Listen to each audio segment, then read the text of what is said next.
Pelatih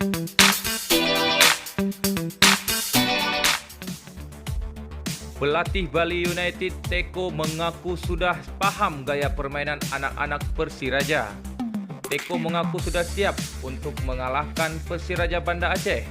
Bahkan dirinya mengaku sudah siapkan strategi khusus untuk mengalahkan Persiraja. Pemain seperti Haryono akan diminta bermain lebih berani menyerang saat laga dimulai. Di sisi lain, Teko mengaku tetap waspada akan potensi serangan balik Persiraja yang akan sangat mematikan.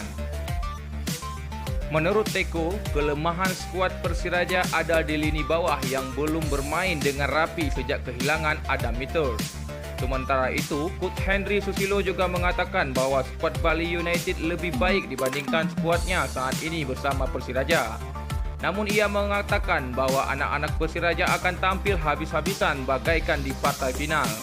Modal kemenangan 3-1 atas Persita tak akan membuat anak-anak Persiraja terlena.